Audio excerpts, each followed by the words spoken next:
அனைவருக்கும் குவிகம் சார்பாக வந்திருக்கும் நண்பர்கள் அனைவரையும் வருக வருக என்று வரவேற்கின்றோம். குவிகம் அளவலாவல் குவிகம் அளவலாவலை பற்றி ஒரு சிறிய தகவல் ஒன்று சொல்ல வேண்டியது இருக்கின்றது.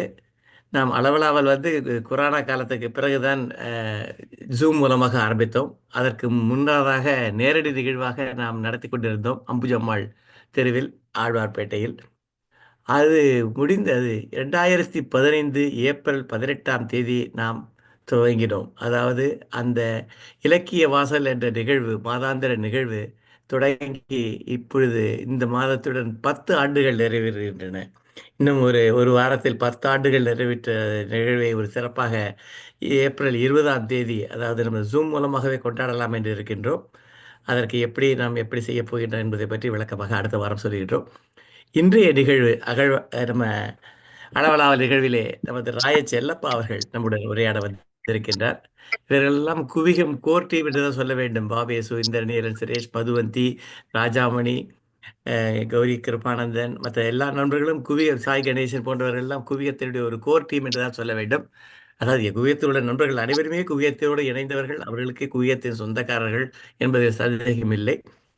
இருந்தாலும் நமது நண்பர்கள் சேர்ந்து இந்த குவியத்தை 10 ஆண்டுகளாக இலக்கிய வாசலை நாம் தொடர்ந்து நிகழ்த்தி கொண்டு வருகின்றோம் என்பதை நிகழ்த்தி கொண்டிருக்கும் போது மகிழ்ச்சியாக இருக்கிறது. சென்ற முறை நடந்த நேரடி நிகழ்வில் கவிதை நிகழ்த்துதல் என்ற ஒரு நிகழ்வையும், ஒரு நாடகம் எப்படி ஒத்திகை துவங்குகிறது என்ற நிகழ்வையும் நாம் ஆழ்வார்பேட்டையில் நேரடியாக நான் கலந்து கொள்ளும் சந்தர்ப்பமும் வாய்ப்பும் எனக்கு கிடைத்தது. இப்பொழுது நாம் இன்றைய அளவலாவில் நமது நண்பர் ராய செல்லப்பா அவர்கள் ஆண் எழுத்து, பெண் எழுத்து, தலை எழுத்து என்ன அர்த்தம் என்று எனக்கு புரியவில்லை. அதை தெரிந்து கொள்வதற்காக உங்களுடன் சேர்ந்து நானும் காத்துக் கொண்டிருக்கின்றேன். ராய செல்லப்பா அவர்கள். வணக்கம் சுந்தரராஜன், கிருபானந்தன் மற்றும் நண்பர்களே. கேக்குதா நான் பேசுறது? சரி. அதாவது குழப்பமான ஒரு தலைப்பை கொடுத்து உங்களை குழப்ப வேண்டும் என்று ரொம்ப நாளாக நினைச்சிட்டு இருந்தேன். இன்னைக்கு அந்த வாய்ப்பு எனக்கு கிடைச்சிருக்கு. அதுக்கேற்ப சரியா இந்த தலைப்பை தயார் பண்ணவும் எனக்கு நேரம் இல்லாமல் போயிடுது. இருந்தாலும் உங்களை எப்படியும் குழப்ப முடியும், உங்களை கொடுமைப்படுத்த முடியும் என்ற நம்பிக்கை எனக்கு இருக்கிறது. இந்த எழுத்துன்னு வரும்போது ஆண்கள் எழுதும் எழுத்து ஆண் எழுத்து, பெண்கள் எழுதும் எழுத்து பெண் எழுத்து, அவ்வளவுதான், வேற ஒண்ணுமே இல்லை. இந்த 2 எழுத்துல ஆண்கள் பெண்களை பற்றி எழுதுவது, பெண்கள் ஆண்களை பற்றி எழுதுவது, இதுல எது சிறப்பா இருக்கும், சிறப்பா இருக்காது, அதை கண்டுபிடிக்க முடியுமா அப்படிங்கிறது தான் இன்னைக்கு நான் உங்களுக்கு வைக்கிற டெஸ்ட். உதாரணமா இப்போ நான் ஒரு கதையை படிக்கிறேன். அது ஆண் எழுத்தா பெண் எழுத்தான்னு நீங்க சொல்லணும். ஆண் எழுத்தாளரா பெண் எழுத்தாளரா? பாட்டியின் நிலைமை பொழுதுக்கு ஒரு தினசாய் இருந்தது. ஒவ்வொரு நாளில் ஜுரம் ஆளையே நடுக்கும். குளிர்றது குளிர்றது என்று இருக்கிற அத்தனை துணியையும் போர்த்தி கொண்டு கிடப்பாள். சாவு பயம் அவளுக்கு இருந்தது. இத்தனை வயதுக்கு பிறகு அதுவும் சிரமப்பட்டு உயிர் வாழ்ந்து என்ன செய்ய போகிறாள் என்று தெரியவில்லை. ஆச்சி, நம்ம ராஜத்தோட கல்யாணத்தை பார்த்துட்டா அது வரைக்கும் உசுர் இருந்தா கூட போதும் டி என்பாள். என்ன வரம் இது! அவளுக்கு 8இல் சனி. அதனால லேசில் உயிர் போகாது. அவள் சாக போவதும் இல்லை, ராஜத்துக்கு கல்யாணம் நடக்க போவதும் இல்லை என்று பேசிக்கொண்டார்கள். தினசரி என்று இல்லாமல் ஒரு நாள் விட்டு ஒரு நாள் வந்து பார்த்து விட்டு போவான் அவன், டாக்டர். அவனுக்கு பீஸ் கொடுக்க ராஜத்தின் அம்மாவுக்கு கட்டுப்படி ஆகவில்லை. இது ஆண் எழுதிய எழுத்தா பெண் எழுதிய எழுத்தா?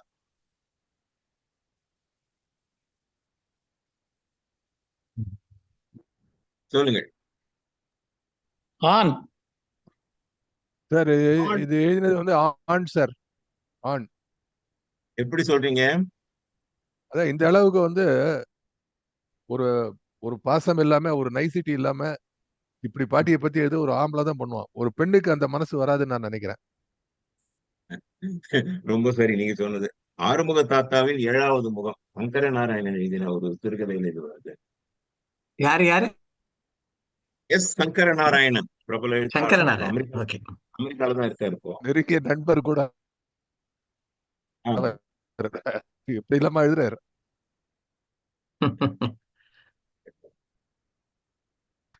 இந்த கதை இன்னொன்னு சொல்றேன் பாருங்க. அம்மா, ஒரு வீட்டுல நிறைய குழந்தைகள் பிறக்குது. அந்த குழந்தை பிறந்த கதையே அந்த கடைசி குழந்தை எழுது. அம்மா எங்கள் எல்லாரையும் வீட்டிலே தான் பெற்றார். சொல்லி வைத்தார் போல் எல்லாரும் இரவிலேயே பிறந்தோம். அனைத்து பிரசவத்தையும் மறுத்து வச்சுதான் பார்த்து கொண்டாள். பின்னேரமானதும் அம்மா ஜாடையாக வயிற்றுக்குள் குத்துகிறது என்பார். உடனே ஐயா ஒரு மாட்டுக்கொட்டிலில் ஒரு இரும்பு கட்டில் மடித்து வைக்கப்பட்டிருக்கும். அதை எடுத்து விரித்து அதற்கு மேல் தும்பு மெத்தை ஒன்றை போட்டு அதன் மேல் அம்மாவை படுக்க வைப்பார். குறுக்காக போடும் சங்கிலிகளின் மேல் மெத்தையை விரித்தால் அது நடுவிலே தொய்ந்து போயிருக்கும். அம்மாவும் தானாக பள்ளத்தில் படுக்கையிலும் எழும்ப வேண்டும் என்றால் 2 பேர் அவரை பிடித்து இழுத்தால் தான் முடியும். வீட்டு பரம்பரை சொத்து அந்த கட்டில். அந்த கட்டில் தான் எல்லோருமே பிறந்தோம் ஆகி வந்த கட்டிலாம். அடுத்து மருத்துவச்சிக்கு ஆள் அனுப்புவது. அந்த மருத்துவச்சி பார்க்கும் பிரசவம் பழுதாகாது. ஆண் பிள்ளை என்றால் 50 காசு, பெண் பிள்ளை என்றால் அதற்கும் குறைவு. ஒரு தட்டியால் மறைப்பு செய்து உருவாக்கிய அறைக்குள் தான் பிரசவம் நடக்கும். அங்கே எரியும் விளக்கு வேப்பெண்ணெயில் வெளிச்சம் கொடுப்பதால் ஒரு விதமான நெடி அறையில் சூழ்ந்திருக்கும். மருத்துவச்சி உள்ளே இருக்கும்போது ஐயா வெளியே இருப்பார். நடு இரவிலோ அதை தாண்டியோ பிள்ளை பிறந்ததும் ஒரு அழுகுரல் கேட்கும். அந்த நேரத்தை மணிக்கூட்டில் பார்த்து, மணிக்கூட்டில் கடிகாரம், ஒரு பென்சிலால் நாக்கை தொட்டு ஐயா கோப்பியில் எழுதி வைப்பார். ஜாதகம் கணிப்பதற்கு அந்த நேரத்தை தான் சாத்திரக்காரர் பயன்படுத்துவார். கொஞ்சம் கஷ்டமா இருக்கும். இது யாரு சொல்ல முடியுமா?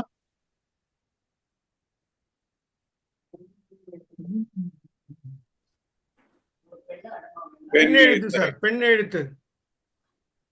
ஆமா, இது பெண் எழுத்து மாதிரி தான் தெரியுது. ஆனா அவருடைய பெயர் வந்து முத்துலிங்கம் கனடான்னு இருக்கு. குதிரைக்காரன் அப்படிங்கிற கதை எங்கள் வீட்டு நீதிவான். நான் வந்து ஆண் தான் நினைச்சேன். ஏன்னா செல்லப்பா சார் வந்து ஆண் வந்து பெண் அடுத்துன்னு எல்லாம் எதிர்பார்ப்பாங்க. அவர் எதிர்பார்த்தே பண்ண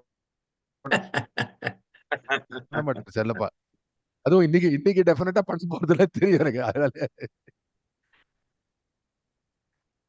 அடுத்து சொல்லுங்க. இன்னொன்னு நிறைய இருக்குங்க.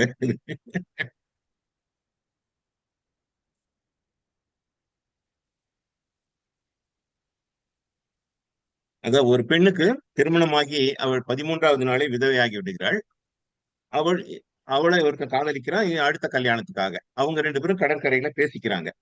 அந்த உரையாடலை வச்சு நீங்க அது ஆண் கதையா பெண் கதையான்னு சொல்லலாம். இந்த கொடுமையை உன்னால் எப்படித்தான் ஜீரணிக்க முடிகிறதோ அனு என்றான் ரமேஷ். திருமணமான 13ஆம் நாளே மரணம். நீங்கள் குடித்தனம் கூட போடவில்லை என்று சொன்னாரே அவர் நண்பர். அனுவின் கண்கள் துயரத்துடன் வெட்ட வெளியை நோக்கின. தேனிலவின் போது காஷ்மீரில் எத்தனையோ கோட்டை கட்டினோம் என்றாள். என்ன காஷ்மீரிலா? ஆமாம், தேனிலவுக்கு காஷ்மீருக்கு தான் போனோம். அந்த இன்ப நாட்களின் நினைவாகத்தான், முடியாத ஒரு கனவின் தொடர்பாகத்தான் நான் கட்டுப்பாட்டு கூட்டை உடைத்துவிட்டு இப்போது உங்களுடன் வந்திருக்கிறேன். அப்படியா? நண்பன் சுதாகர் கூறியதை நான் தவறாக புரிந்து கொண்டேனா? இல்லை, சுதாகர் வேண்டுமென்றே என்னிடம் மறைத்தாரா? எதை மறைத்தார்? ஐ மீன், அவர்கள் வாழ்வையே தொடங்கவில்லை என்று அடித்துக் கூறியதை நம்பினேன். அதனால்தான் நீ ஒரு விதவை, பலர் முன்னிலையில் தொட்டு தாலி கட்டிய கணவனை இழந்தவள் என்று அறிந்தும் கூட உன்னை மணக்க திட்டமிட்டேன். ஓஹோ, நீங்கள் தேடியது ஒரு கன்னி விதவையை. எனக்கு வாழ்வழிக்க ஏதோ இரக்கத்தில் தர்மம் செய்துவது போல் முன்வந்தீர்களாக்கும். அனு, நான் புதுமை கருத்து கொண்டவன் தான். ஆனால் பண்பாட்டை மதிப்பவன். உடலால் மாசுபட்ட ஒருத்தி வேறொரு ஆணை நாடுவதை என் பண்பு ஒப்புக்கொள்ளாது. பெண்களுக்கு கற்பு என்பது இன்று நேற்று தோன்றியது இல்லை. இது யாருடைய கதையா இருக்கும்? பெண் எழுத்து சார், பெண் எழுத்து. எப்படி சொல்றீங்க? ஆண் எழுத்து தான். இன்னும் யாராவது ஒருத்தர் மெஜாரிட்டி ஒப்பீனியன் பார்க்கலாம். என்ன குழந்தைன்னா ஆணும் பெண்ணாகிற மாதிரி தான். ஆண் இல்லை என்றால் பெண். சொல்லுங்க வாகிசு. I am also for. சொல்றது கரெக்ட் தான். உஷா சுப்பிரமணியனுடைய ஒரு சிறுகதை இது. உஷா சுப்பிரமணியம், ரைட். நான் இந்த ஜோதிர்லதா கிரிஜாவா இருக்கும்னு நினைச்சேன். அவங்களுக்கு தான் ரொம்ப இந்த மாதிரி கோபம் வரும் பெண்களை பத்தி. அப்படியா? பெண்களுக்கும் கோபம் வரணும்.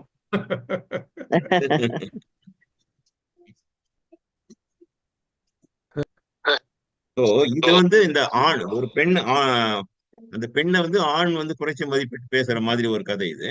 இன்னொரு கதை இருக்கு, அது யாரு நீங்க கரெக்டா கண்டுபிடிக்கணும். படுக்கையில் படுத்தவாறு ரம்யா யோசி. உங்க உரையில ரொம்ப இன்ட்ரெஸ்டிங்கா இருக்கு. பண்ணுங்க ஆரம்பிங்க. சொன்னேனே, நான் சரியா ப்ரிப்பேர் பண்ணலன்னு சொல்லிட்டேன்.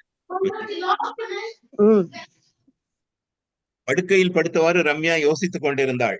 இந்த ஆண்டுடன் பட்டப்படிப்பு முடிந்துவிடும், மேலே படிப்பதும் படிக்காததும் உன் இஷ்டம் என்று அப்பா சொல்லிவிட்டார். BA படித்து சாதிக்காத எதை அவள் MA படித்து சாதிக்கப் போகிறாள். வீட்டின் ஒரே செல்ல பெண்ணான அவள் பிசினஸில் மட்டும் ஆர்வம் காட்ட வேண்டும் என்று அப்பா விரும்புகிறாள்.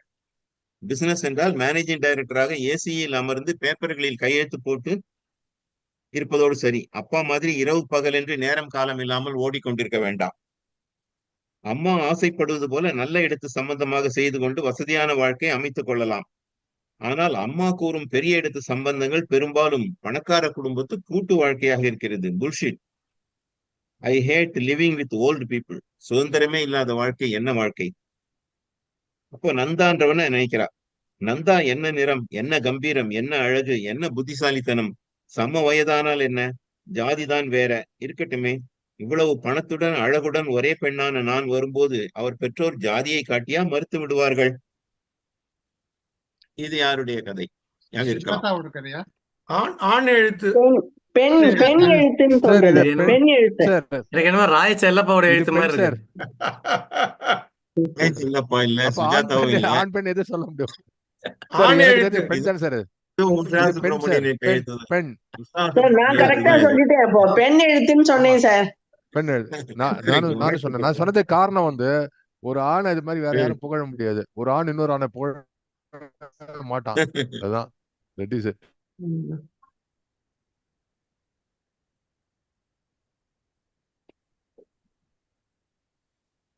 இது வந்து ஒரு வார பத்திரிகையில ஒரு வருஷத்துக்கு மேல தொடரா வந்த ஒரு தொடர் கதை. அது புத்தகமா இப்ப புத்தக கண்காட்சியில வாங்கினேன். நிறைய பேர் தெரிஞ்சிருக்கலாம். ஆனா பெண்ணாங்கிறத நீங்க கண்டுபிடிங்க. மருத்துவக் கல்லூரியில் படிக்கும் நாட்களில் முரளிக்கு எவ்வளவோ பெண்களுடன் பழக வேண்டிய நிர்பந்தம் ஏற்பட்டது. அப்பொழுதெல்லாம் யாரிடமும் அழுத்தமான எண்ணம் எதுவும் எழுந்ததில்லை. எல்லோரையும் சகோதரிகளாகவே எண்ணி பழகினான். ஆனால் மாலதியின் தோழியாக சாந்தாவை சந்தித்த முதல் தினத்தன்றே அவளுடன் நிறைய பேச வேண்டும், நெருங்கி பழக வேண்டும், அவளுடைய அன்பு வேண்டும் என்று ஏங்கினான் முரளி. அவள் அழகில் மட்டுமல்ல, அவளின் அறிவிலும் பண்பிலும் தன்னையே பறிகொடுத்தான். எது எப்படியானால் என்ன, இப்பொழுதுதான் உறவே மாறிவிட்டதே. அந்த சாந்தா முரளியை அண்ணா என்றல்லவா அழைக்கிறாள். இவ்வளவு நாட்களாக என்னை அண்ணன் என்று பாவித்தா என்னுடன் பழகி வந்தாள். அவள் பேசிய பேச்சில் அன்பு கனிந்ததே, அது சகோதர பாசத்தினாலா? நாம் தான் அவளை தவறாக புரிந்து கொண்டிருக்கிறோமா? நமக்கு அவளிடத்தில் இருக்கும் காதல் வேகத்தில் அவள் பேசிய அன்பு வார்த்தைகள் எல்லாம் காதல் மொழிகளாகவே காதில் விழுந்திருக்கின்றன. ஒரு கால் நம்மை சாந்தா காதலித்து அவள் தந்தை அதற்கு சம்மதிக்க மறுத்து விட்டாரா? ஒருவேளை அவளுடைய மனதில் எனக்கு என்றைக்குமே இடம் அளித்ததில்லை என்றால் அப்படியும் இருக்குமா? இருந்தால் நாம் என்ன செய்ய முடியும்? நாம் கொடுத்து வைத்தது அவ்வளவுதான். அதற்காக யாரை குற்றம் சொல்ல முடியும் என்று எண்ணி முரளி பேசாமல் இருந்தான். அவன் உள்ளத்தில் ஏமாற்றம், திகைப்பு, வெறுப்பு ஆகிய பல உணர்ச்சிகள் போட்டி போட்டுக் கொண்டிருந்தன. பெண் எழுத்து. பெண் எழுத்து. ஆர் சூடாமணியா? பெண் எழுத்து. இல்ல இப்ப வந்திருக்கு. நாங்க இப்போ இல்ல வந்திருக்கு. இப்போ வந்திருக்கு. இல்ல தொடர்கதை வந்து பல வருஷங்கள் ஆயிடுச்சு. 25 வருஷங்கள் ஆயிடுச்சு. ஓ, ஓகே. ஆர் சூடாமணியா? ஆர் சூடாமணி இல்ல. பெண் எழுத்து சார். பெண் எழுத்து. பெண் எழுத்துனா பெண் பேர் சொல்லணும். லக்ஷ்மி. ராஜம் கிருஷ்ணன் இல்ல. லக்ஷ்மி. லட்சுமி இல்ல. லட்சுமி இல்ல. காமிச்சிடுறேன். உன் கண்ணில் நீர் வழிந்தால் சேவர் கொடியும். சேவர் கொடியும். ஆசிரியர் பாலசுப்ரமணியன். உன் கண்ணில் நீர் இந்த முரளி சாந்தா அப்படின்னாக்கா உங்களுக்கு யாருக்குன்னா பானுமதிக்கு ஞாபகம் வரும்னு நினைச்சேன். உங்களுக்கு மறு ஞாபகம் வரலையா? நாவல் அவரோட உன் கண்ணில் 4 எழுதினார். உன் கண்ணில் நீர் வழிந்தால், என் கண்ணில் பாவை என்றோ, அந்த மாதிரி 4 அந்த இதுல வந்தது. சரி, இப்ப இன்னொன்னு.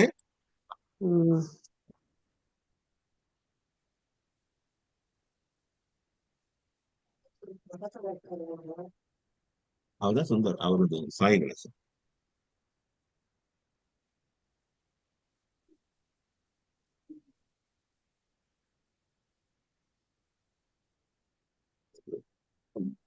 இந்திரநீலன் ராஜாமணிலாம் ஒன்னும் சொல்லவே இல்லையே, பதிலே சொல்லலையே. கேட்கவே இல்லையா? அதெல்லாம் இல்ல இல்ல அவர் தோனி மாதிரி சார். தோனி மாதிரி ஏமாத்திடுவாங்க அவங்க. சார் நான் சொல்லிங்க பேசுறேன் சார். ரைட்டா போன கதை கூட டயலாக் இந்த ஒரு கதை அந்த வசனங்கள் ராஜேந்திர கதை கொஞ்சமா வரும். பாதம் பட்ட சுவடு ஒரு நாவல். ஆனா ஃபுல்லா இப்படியே வராது, கொஞ்சமா வரும். இந்த கதை யாருக்காவது தெரிஞ்சிருக்கலாம். ரொம்ப அண்மை கால கதை இது. ராஜம் தலையை மெதுவாக அசைத்தாள். வார்த்தை வரவில்லை. மாப்பிள்ளை புன்முறுவலுடன் பெண்ணை ரொம்ப செல்லம் கொடுத்து வளர்த்துட்டேன், நீங்க தான் கொஞ்சம் பொறுத்து போகணும் என்றாள். ஆண்டி, சொல்றேன்னு தப்பா நினைக்காதீங்க, நீங்க அவளுக்கு செல்லமெல்லாம் கொடுக்கல, ஆனா உங்க பொண்ணோட இந்த நிலைமைக்கு மூல காரணம் நீங்க மட்டும்தான் என்கிறான் மாப்பிள்ளை. அதாவது மாப்பிள்ளை கிட்ட எழுத்து பேசுற அந்த பெண் முதல் நாள்லயே. ஆமாம் ஆண்டி, பானுவோட 4வது வயசுலதான் அங்கிள் இறந்து போனாரு. இப்ப அவளுக்கு 31 ஆகுது. இந்த 27 வருஷமும் அவளை சிங்கிள் பேரண்டா வளர்த்தேன்னு சொன்னீங்க, ஆனா அது உண்மை கிடையாது என்று அவளை அதிர வைத்தான் சுதன். உங்க வீட்டுல மொத்தம் எத்தனை ஆண்மகள் இருந்தாங்க? மொத்தம் 5 பேர் என்றாள் ராஜம். ராஜத்தின் அக்கா கணவர், ராஜத்தின் தங்கை கணவர், பானுவின் பெரியப்பா. ஆண்டி, ஒண்ணு கவனிங்க, பானுக்கு அப்பா இருந்திருந்தாருன்னா ஒரே ஒரு ஆம்பளை தானே அவளோட எல்லா விஷயங்களும் கவனிச்சிருப்பாரு. அவர் இல்லாதனால இந்த 5 ஆம்பளைங்களும் ஆளுக்கு ஒரு பக்கமா அவளை அட்வைஸ் போடுங்கிற பேர்ல இழுத்ததுனால அவளுக்கு எல்லார் மேலேயும் எரிச்சல், கோபம், இதுல இருந்து ஆண் வர்க்கத்து மேலேயே அவளுக்கு கோபம் வந்திருக்கிறது. இது யார் எழுதினது? ஞாபகம் இருக்கும்? இது ஆண் எழுத்துதான் சார். கதையின் ஆண் எழுத்தாளர் சார். நீங்க பானுமதியை பேச விடுங்க, சொல்லுங்க. ஆண் எழுத்துதான், சொல்லுங்க. ஆண் எழுத்துதான். எப்படி கண்டுபிடிச்சீங்க? அது எப்படி கண்டுபிடிச்சீங்கன்னா அது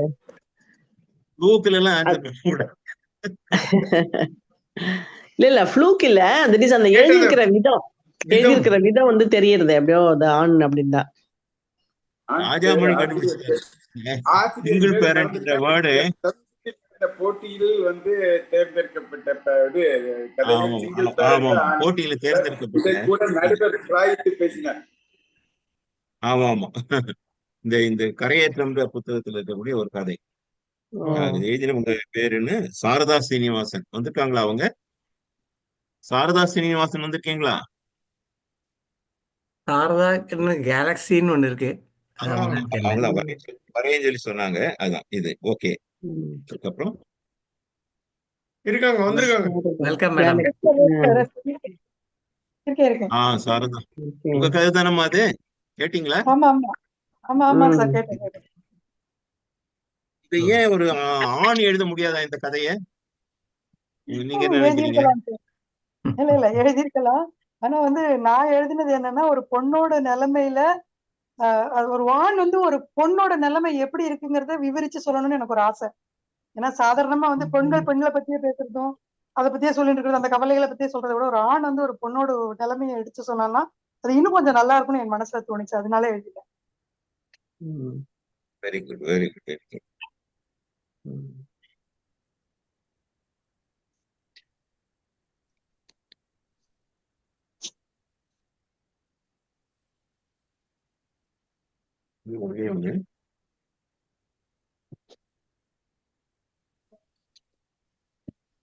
அதாவது ஒரு பெண்ணும் ஆணும் வந்து திருமணம் செய்து கொள்ள போகிறார்கள். ஒரு திருமண சர்வீஸ் இருக்கு இல்லையா, அது மூலமா அறிமுகமாறாங்க.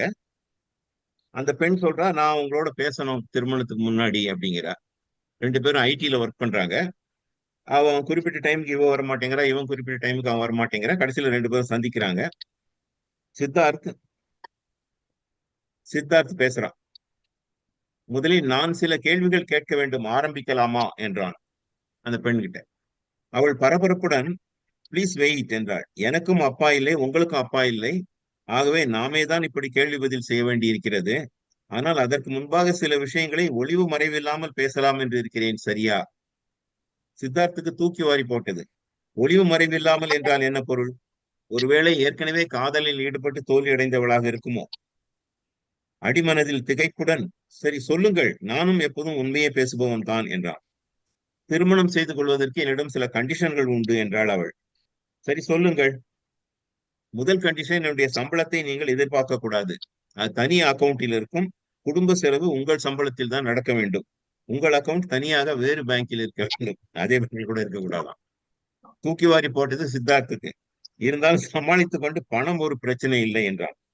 இரண்டாவது கண்டிஷன் அவ சொல்றா, எனக்கு அப்பா இல்லை, அதுக்காக என் அம்மாவை என்னோட வச்சுக்க மாட்டேன். அதே போல நீங்களும் உங்க அம்மாவை நம்மளோட வச்சுக்க கூடாது. மரணத்தை எதிர்பார்த்து கொண்டிருக்கும் அம்மாவை ஒரு நிமிஷம் எட்டி பார்த்தான் சித்தார்த். நன்றாக உறங்கிக் கொண்டிருந்தாள். இது ஆண் கதையா பெண் கதையா? வாவேசு முன்னாடி கை காமிச்சிட்டார். சார் சொல்லிடுங்க சார். ஆண் பெண் ஆண் சார் ஆண் பெண் சார் ஆண் ஆண் தான் சார். ஏன்னா அந்த கடைசி லைன் எட்டி பார்த்த உடனே உறங்கி கொண்டிருந்தெல்லாம் எழுந்தா பாருங்க. அந்த கடைசி ஆ. லைன் ஸ்டேட்ஸ் இட்ஸ் ஆண் என்ன பொறுத்த சார் வரைக்கும். இது ஆண் ஆண் குவியம் குறும்புதனத்துல வந்த நாவல் மாதிரி தெரியும். குறுநாவல் மாதிரி தெரியுது. அது வந்த ஒரு எதுக்கு சார் இவ்வளவு ஞாபக சக்தியோட எல்லாம் வந்து கதைகளை கட்டுப்படுத்துறீங்க? ஓகே, நம்ம இதுல கதையே ஞாபகம் இல்ல. என்னுடைய ஒரு கதை தான், கோலமாவு கோகிலாவின் 7வது நினைச்சேன். நாய்க்குட்டி. ஓ ஓகே ஓகே சார் அப்போ என்னோட ஆன்சர் கரெக்ட் தானே சார்? கரெக்ட் அவ்வளவுதான் கரெக்ட். சொல்லணும். குறுநாவல்னு சொல்லிட்டேன். குவியம் பதிவு. சிலப்போ ஆண்னு சந்தேகம் இல்லை இல்ல. இருந்தாலும் சுஜாதா மாதிரி பெண் பேர்ல எழுதினேன். ஒரு கிளாசிக் கதை. இதை கண்டுபிடிச்சீங்கன்னாக்கா ஒரு பெரியதான். தன் பிள்ளையை திரும்பி பார்த்தாள் வள்ளியம்மை. முதல் நாள் தோய்த்து உலர்த்தி இருந்த வெளுப்பு வேட்டியை எடுத்து கட்டி கொண்டு வந்திருக்கிறான் அவன் என்பதை அப்போதுதான் கவனித்தாள். ஏண்டா கண்ணாலம் கிண்ணாலம்னு நினைச்சுக்கிட்டு புறப்பட்டியா? வெளுப்பு வேட்டியை எடுத்து கட்டிக்கிட்டு கிளம்பிட்டியே என்றாள் கேலியாக. இல்லையாத்தா என்றாள் பையன். அந்த வேட்டி கையலம்புறப்ப ஈரமாயிட்டது, எடுத்து போட்டுட்டு வேற இதை கட்டிக்கிட்டேன் என்றான். நீ கெட்டு அலையிற கேட்டுக்கு வெளுப்பு வேட்டி வேற கேடா, பவுசுதான் என்றாள் வள்ளியம்மை. ஆனால் அவளுக்கு பெருமையாகத்தான் இருந்தது. அவசரத்தில் வெளுப்பு வேட்டியை எடுத்து கட்டிக்கிட்டு வா என்று சொல்ல அவள் மறந்து போய்விட்டாள். அந்த சின்ன பையில் எவ்வளவு அறிவுடன் சமயத்தில் மறந்து விடாமல் கெட்டிக்காரத்தனமாக வெளுப்பு வேட்டியை எடுத்து கட்டி கொண்டு கிளம்பியிருக்கிறான். கெட்டிக்கார பயல்தான். நல்லபடியாக வளர்ந்து பெரியவனாகி உருப்பட்டு என்று என்னென்னவெல்லாமோ எண்ண தொடங்கினாள் வள்ளியம்மை. இது ஆண் எழுத்தா பெண்? பெண் எழுத்து. ஆண் எழுத்தாளர் ஆண் ராஜராஜ சோழன் கந்தர்வன். இது ரெண்டு தான். ஆண் இப்போ எழுத்து யாரோட எழுத்து? ஆண் எழுத்து. சரி, நாம இந்திரநீலன் சுரேஷ் என்ன சொல்றாரு? காஃபி குடிக்க போயிட்டாரா? சாய் கணேசன் சார், நீங்க பெண் பெண் பெண். சரி, மதுவந்தி சார் சுரேஷ் என்னதா? பெண் எழுத்தாளர் சொன்னது. சுரேஷ் கேட்டாரா இல்லையா? ஆண் எழுத்து சார். ஆஹா, குரல் குழந்தை ஆண் குழந்தை மாதிரி தான் இருக்காது. இல்ல இல்ல இது ஆண் எழுத்து. எப்படி? ஹலோ குட்டி, how are you? How are you? அதுக்கெல்லாம் அதெல்லாம் போட்டியில சேர்த்துக்க வேண்டாம் சார். அது தெரியாது, குழந்தைக்கு தெரியாது. வளரும் கானா எழுத்தாளர். சுப்பிரமணியம் பொய்த்தேவு என்ற கதை சார். பொய்த்தேவு கானா தொகுதியில் போயிட்டு சார் ஓ போயிட்டு படிச்சிருக்கேன் சார். இப்படி மறந்து போச்சு. போயிட்டே விழுந்து விழுந்து படிச்சிருக்கேன். தாயும் பிள்ளையும் இப்படி அப்படின்னு ஒரு மறந்து கதை. போச்சு. இல்ல, என்னைக்கு அப்படி எப்படிதான் ஞாபகம் இருக்கும். நானே இப்ப தேடி தேடி எடுத்திருக்கேன் அவ்வளவுதான். அதே மாதிரி இன்னொரு கிளாசிக். இதை மட்டும் நீங்க கண்டுபிடிக்கல அப்படின்னாக்கா ரொம்ப கஷ்டம்.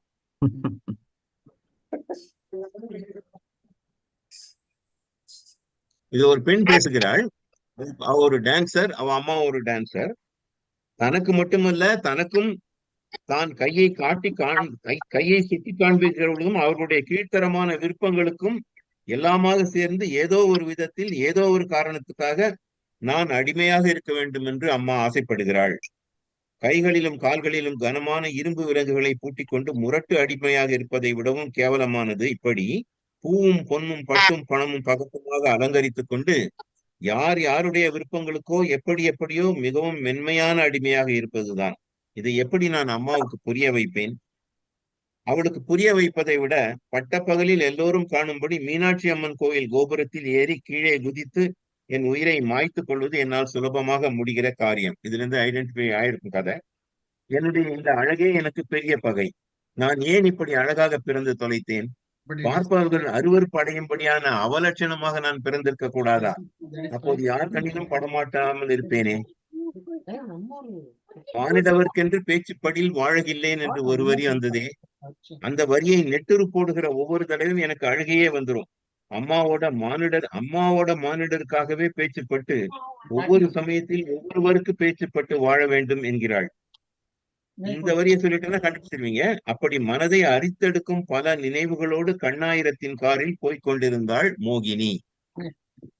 தில்லானா மோகனாம்பாள், கொத்தமங்கலம் சுப்பு. கொத்தமங்கலம் சுப்பு. கிட்டத்தட்ட அந்த பீரியட் தான். சுந்தரராஜன் சொல்லிவிடுவாரு போத. நான் பார்சாரதி நான் பார்த்தது கரெக்ட். கதை நான் பார்த்தது கரெக்ட். கரெக்ட்.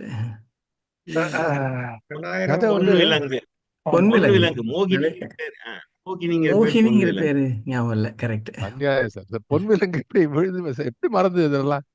குறிஞ்சி மலர் அரவிந்தன் பூரணி தான் ஞாபகம் வந்தது வழியே பொன்விலங்கு இல்ல இல்ல, நான் அடிக்ட் ஆஃப் நாப்பா, எப்படி மறந்தேன் அத? தேங்க்ஸ் பழைய கதை. இப்போ வந்து இந்த ஆண் எழுத்து பெண் எழுத்து கொஞ்சம் டைம் இருக்குல்ல, இன்னொரு கொஞ்ச நேரம் எடுத்துக்கலாமா சுந்தரராஜன்? தாராளமா எடுத்துக்கலாங்க. இன்னொரு 15 நிமிஷம் தாராளமா எடுத்துக்கலாம் நீங்க. சோ இதுல வந்து ஆண் எழுத்துன்னா ஆண்களால பல விஷயங்களை சுலபமா எழுத முடியுது, பெண்களால சில விஷயங்களை எழுத முடியறது இல்ல. உதாரணமா காதல் வர்ணனைகள், சாண்டிலியன் மாதிரியோ பாலகுமரன் மாதிரியோ மணியன் மாதிரியோ பெண்கள் காதல் வர்ணனைகள்லாம் எழுத முடியறது இல்ல. ஆண்களால ஆண்கள் சில விஷயங்களை எழுத விரும்புவதில்லை அல்லது தவிர்க்கிறார்கள். அதே போல பெண்களும் சில விஷயங்களை எழுத விரும்பாமல் தவிர்த்து விடுகிறார்கள். சில விஷயங்களை பெண்களால் தான் ரொம்ப நல்லா எழுத முடியும். உதாரணமா லட்சுமி, ராஜம் கிருஷ்ணன், ஆர் சூடாமணி இவங்கெல்லாம். பாலியல் உறவுகளை பற்றியும் தவறான உறவுகளை பற்றியும் பொதுவாக பெண்கள் எழுதுவது கிடையாது. ஆனால் வாசந்தி போன்றவர்கள் விதிவிலக்கு. வாசந்தி இந்தியா டுடேல ஒரு தொடர்கதை ரொம்ப எழுதியிருந்தாங்க. போர்னோகிராபி கிட்டத்தட்ட எல்லாருமே சொல்லிட்டு இருப்பாங்க அப்பெல்லாம். பெண் கவிஞர்கள் இப்ப எல்லாம் இந்த மாதிரி ரொம்ப தைரியமா கண்டபடி எழுதிட்டு இருக்காங்க. அது நமக்கு வேண்டாம். ஆண்களால் தன்னை மறைத்து கொண்டு தன்னுடைய உண்மை கதையை சிறுகதையாவோ தொடர்கதையாவோ எழுத முடிகிறது. ஆனால் பெண் எழுத்தாளர்கள் அது முடியாது. அவளுடைய தன் கடந்த கால வாழ்க்கையோ அல்லது உண்மை கதையோ எழுதினா கண்டுபிடிச்சிருவாங்க. அதனால பெண்கள் அந்த ரிஸ்க் எடுக்கிறது இல்லை. குடும்ப உறவுகளை பொறுத்தவரையில் பெண்கள் வந்து ஒரு குறிப்பிட்ட எல்லை வரை தான் போக முடியும். அந்த எல்லையை தாண்டி அவங்களால எழுத முடியறது இல்லை. மீறினா குடும்ப அமைதி கெடுகிறது. ஆனால் ஆண்களால இதை எளிதில் கடந்து விட முடிகிறது.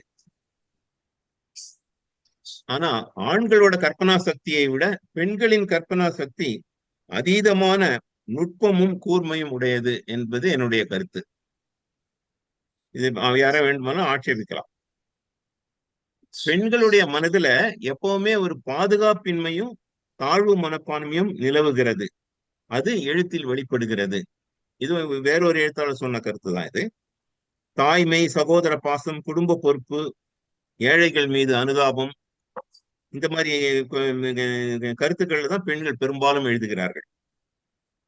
சரித்திர கதைகள், நகைச்சுவை கதைகள்லாம் பெண்கள் பெரும்பாலும் எழுத முன்வரதில்லை. அது என்ன காரணம்னு தெரியல. இது ஓரளவுக்கு ஆணுக்கு எழுத்து பெண் எழுத்துங்கிறத கம்பேர் பண்ணும் பொழுது இது பெரிய subject for very big research object. ஆனா இப்பொழுது இந்த இடைவெளி, ஆண் எழுத்துக்கும் பெண் எழுத்துக்கும் உள்ள இடைவெளி குறைந்து வருகிறது. அந்த பேரை மட்டும், கதாசிரியருடைய பேரை மட்டும் எடுத்துட்டோம்னாக்கா அது ஆண் எழுத்தா பெண் எழுத்தான்னு இப்ப கண்டுபிடிக்கிறது கஷ்டம். அது காரணம் ரெண்டு பேருக்குமான எக்ஸ்போஷர், எஜுகேஷன், எம்ப்ளாய்மெண்ட், அதே போல இந்த டிஜிட்டல் யூனிவர்ஸ்ல உலவுறதுனால இந்த கிடைக்கிற எக்ஸ்போஷர் ஆணுக்கும் பெண்ணுக்கும் ஒரே மாதிரி இருக்கு. ஆகவே ஆண் எழுத்துக்கும் பெண் எழுத்துக்கும் இருந்த அந்த பண்பாட்டு ரீதியான வித்தியாசம் வந்து இப்ப ரொம்ப குறைந்து கொண்டே வருகிறது என்பது என்னுடைய கருத்து.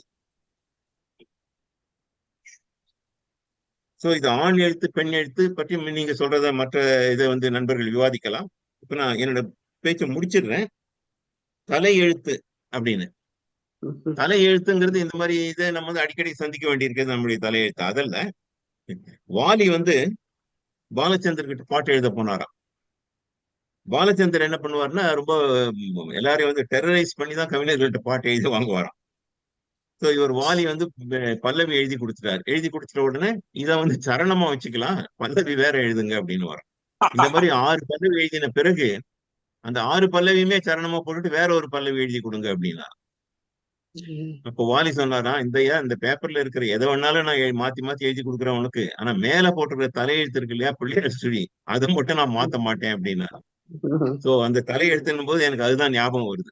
இப்ப பிள்ளையார் சுழி போட்டு எழுதுகிறவர்கள் எவ்வளவு பேர் இருக்காங்கன்னு எனக்கு தெரியல. இந்த நம்ம MS வேர்ட்ல எழுதும்போது பிள்ளையார் சுழி அதுல மேல வருமானு எனக்கு தெரியல. சுந்தரராஜன் தெரிஞ்சா சொல்லலாம், அது போட்டு எழுதுவேன் நானு. இப்பெல்லாம் முன்னெல்லாம் எழுதிட்டு இருந்த ஊன்னு போடுவோம் 2 அப்படின்னு. இப்ப அதெல்லாம் தலையெழுத்து யாரும் போடுறது இல்லை. சோ நண்பர்களே, ரொம்ப நன்றி இந்த இதுக்காக. இனிமே உங்களுடைய அளவலாவலுக்கு நாம உள்ள போகலாம். நன்றி நன்றி ராய் செல்லப்பா அவர்களே, ஒரு வித்தியாசமான தலைப்பை கொடுத்தீங்க. ஸோ என்னுடைய கருத்தையும் நான் சொல்லிட்டு நம்ம நிகழ்ச்சிக்கு மற்றவங்க நண்பர்களையும் இன்னைக்கு அதை பற்றி ஆண் எழுத்து, பெண் எழுத்து, தலையெழுத்து, இதில் நம்ம சிவசங்கரி மேடம்னு நினைக்கிறேன், அவங்க ஒரு தடவை ஒரு மீட்டிங்கில் சொல்லும்பொழுது, எழுத்தாளர்களை இப்படி புடவை எழுத்தாளர்கள், வேட்டி எழுத்தாளர்கள் என்று பிரிப்பது தவறு அப்படின்னு சொன்னாங்க. அந்த மாதிரி பார்வை பார்க்கவே கூடாது. எழுத்தாளர் எழுத்தாளர் தான், அதில் ஆண் எழுத்து என்ன, பெண் எழுத்து என்ன அப்படிங்கிற மாதிரி ஒரு கருத்தை ஒன்று அவங்கள்ட்ட சொல்லியிருந்தாங்க. அது ஒன்று. அதுக்கப்புறம் ஒரு எழுத்தாளருடைய ஒரு ஆண் எழுத்தாளர்கள் பெண்ணுடைய உணர்வுகளை பற்றி எழுதுகிறாங்க, ஒரு பெண் எழுத்தாளர்கள் ஆணுடைய உணர்வுகளை பற்றி எழுதுகிறாங்க. நிச்சயமாக எல்லாராலையும் எதை பற்றியும் எழுத முடியும். அது ஒரு எழுத்தை வச்சுக்கிட்டு அல்லது ஒரு சின்ன சாம்பிளை வச்சுக்கிட்டு அது ஆணா பெண்ணான்னு பார்க்கறது கஷ்டம் அப்படிங்கிறது என்னுடைய தனிப்பட்ட கருத்து. இதில் வந்து ஒன்றே ஒன்று தான் சொன்னீங்க. இப்போ வந்து அந்த கேப் குறைச்சிட்டு வருது, இது யார் எழுதுனது அப்படின்னு பார்க்குறது ரொம்ப கடினங்கிறது அது உண்மைதான். இப்போது நிறைய பெண்கள் அல்லது கொஞ்சம் வித்தியாசமாக எழுத ஆரம்பிச்சிருக்கிறார்கள். ஆண்கள் ரொம்ப சாதாரணமாகவும் எழுத ஆரம்பிச்சிருக்காங்க. ஒரு காலத்தில் ஒரு 90% ஆண்கள் தான் எழுதியிருந்தாங்க, ஒரு 10% தான் பெண்கள் எழுதியிருந்தாங்க. இப்போது அது காலமெல்லாம் மாறிட்டு வருது. இப்போ அது டிஜிட்டல் வேர்ல்டில் நிறைய சேஞ்சஸ் எல்லாம் இருக்குது.